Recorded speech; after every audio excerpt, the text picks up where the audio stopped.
Hello, എനിക്കുമുണ്ട് കേട്ടോ അഭിമാനം. എൻ്റേതായ ഒരു അഭിമാനം. കാരണം ഞാനും ബഹുമാനം അർഹിക്കുന്ന ഒരാളാണ്. Praise God.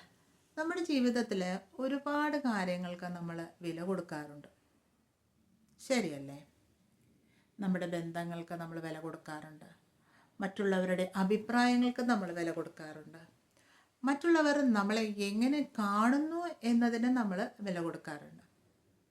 പക്ഷേ അതിനിടയിൽ നമ്മൾ പലപ്പോഴായിട്ട് മറന്നു പോകുന്ന ഒരു കാര്യമുണ്ട്. അത് നമ്മുടെ സ്വന്തമാണെന്നേ, നമുക്ക് മാത്രമുള്ളത്. അതാണ് സ്വാഭിമാനം, സെൽഫ് റെസ്പെക്റ്റ്. എന്താണ് യഥാർത്ഥത്തിൽ സെൽഫ് റെസ്പെക്റ്റ്? എപ്പോഴാണ് നമ്മൾ നമ്മുടെ സെൽഫ് റെസ്പെക്റ്റ് അല്ലെങ്കിൽ സ്വാഭിമാനം നഷ്ടപ്പെടുത്തുന്നത് അല്ലെങ്കിൽ നഷ്ടപ്പെട്ടു പോകുന്നത്? എങ്ങനെയാണത് നമുക്ക് തിരിച്ചു പിടിക്കേണ്ടത്?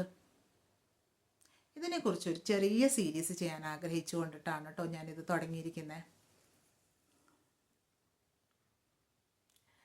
ഞാൻ മറ്റുള്ളവരെക്കാളും മികച്ചതാണ് എന്ന തോന്നലല്ല, അല്ലെങ്കിൽ അതല്ല അതിൻ്റെ അർത്ഥം. എനിക്കും വിലയുണ്ട്, എനിക്കും ബഹുമാനം ആവശ്യമാണ്, അർഹതയുള്ള ആളാണ്. Self respect means knowing your worth. സ്വാഭിമാനം എന്നത് സ്വന്തം വില മനസ്സിലാക്കുന്നതാണ്. അപ്പോൾ എങ്ങനെയാ? തുടങ്ങാം നമുക്ക്. This is the part 1 of self respect.